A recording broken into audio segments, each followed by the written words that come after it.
కథాభిమానులకు కథ 2020 ఆవిష్కరణ సందర్భంగా అభినందనలు. చూపుడు వేలు కథ గురించి ఎండార్థం తర్వాత ఏం మాట్లాడాలా అని ఆలోచిస్తే నాకు ముఖ్యంగా తోచినవి రెండు విషయాలు. ఒకటి అందులో సంభాషణలు, రెండు సంభాషణలు. ఒకటి ఖమర్, ఇప్పుడు మన గతమంతా చెరిగిపోయింది. మన స్నేహాలు, బాబాయ్, మామాయ్, అన్నయ్య, అక్క, అనుకోడాలు అన్నీ పోయాయి. ఇప్పుడు నువ్వు నేను ముస్లిం మాత్రమే. రెండో సంభాషణ శకలం, ఉమర్ మర్కజ్కి ఎందుకు వెళ్ళాడు? వాడికి జమాత్లు అవి నచ్చవు కదా.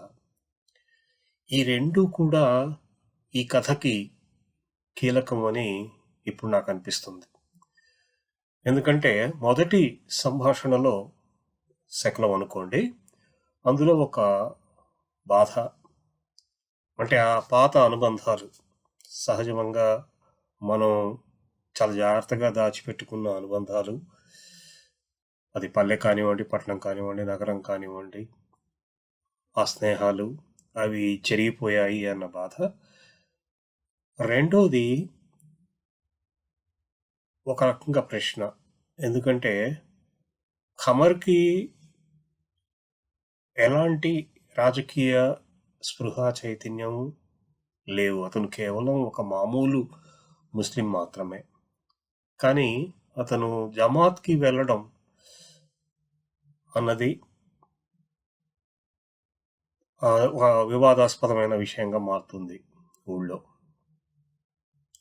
ఈ రెండిటికి సమాధానాల్లో ఈ ఏడాదిన్నరలో ఏమైనా మార్పులు వచ్చాయా అని ఇప్పుడు వెనక్కి చూసుకుంటే పెద్ద మార్పులు ఏమీ రాలేదు అని అనిపిస్తోంది. కాకపోతే తక్షణ కారణాలు మారుతున్నాయి.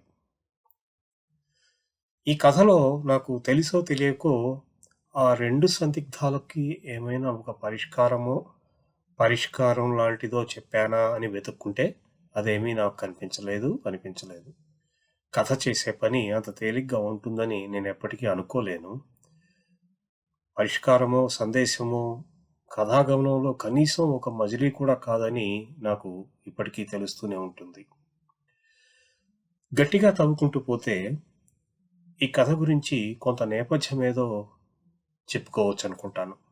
ఈ కథ ముఖ్యంగా రాజకీయ కథ. 2020 రాజకీయాలని పక్కన పెడితే ఈ కథలోని వాస్తవం ఏమిటో అంతుపట్టదు. ముస్లింని ఒక ప్రాబ్లంగా, సమస్యగా మార్చిన 1947 విభజన, ఆ తర్వాతి పరిణామాలకి మరోసారి ఆజ్యం పోసిన రామజన్మభూమి, గుజరాత్ కల్లోలం తర్వాత ఇప్పుడు ముస్లిం సమస్య చర్చల్లో ఇంకో దశ మొదలైంది. చివరికి వైరస్ కూడా ముస్లింల దేశభక్తిని కొలిచే రాజకీయ సాధనమైపోయిన దశ 2020లో మొదలైంది. ఈ వివక్ష ఒకవైపు అణిచివేతకి సంబంధించిన స్పృహ పెంచితే, మరోవైపు రాజకీయ మార్పులకు ఎవరూ అతీతంగా ఉండలేమన్న చైతన్యము పెంచింది. ఇది కేవలం పట్టణాలకో చదువుకున్న ముస్లింలకో మాత్రమే పరిమితమైన వాస్తవం కాదు. అసలే రాజకీయాలు పట్టకుండా తమ ఇరుకు గదుల్లో ముడుచు కూర్చునే ముస్లింలు కూడా రోజువారీ రాజకీయ సంఘటనల సెగకి దూరంగా ఉండే స్థితి లేదు. ఉదాహరణకి చూపుడు వేలు కథలో రజియా పాత్ర. రాజకీయాలు ఎందుకు అన్న ఆమె ప్రశ్న అమాయకం కాదు. ఆ ప్రశ్న వెనక మొత్తం మన సెక్యులర్ చరిత్రే ఉంది. ఈ కథలో మిగిలిన ముఖ్య పాత్రలు ఉమర్, సాదిక్ ఇంకో రెండు ప్రధానమైన రాజకీయ కోణాలని మన ముందుంచుతాయి. బహుశా రజియా వ్యక్తం చేస్తున్న సెక్యులర్ ముఖానికి అవి రెండు నిర్మోహమాటమైన డైమెన్షన్స్ ఇస్తాయి. ఆ విధంగా ఇదొక ట్రయాంగులర్ పొలిటికల్ స్టోరీ అవుతుంది. నాకు ఈ కథలో ఇంకా చర్చకి రాని మరో ముఖ్యమైన రాజకీయ కోణం ఉంది. ఆ కోణం సాదిక్ ఉమర్ రాజకీయ వైరుధ్యాల మధ్య ఉంది. జమాత్ రాజకీయాలు ఇంకా మనం సరిగ్గా చర్చించలేదు.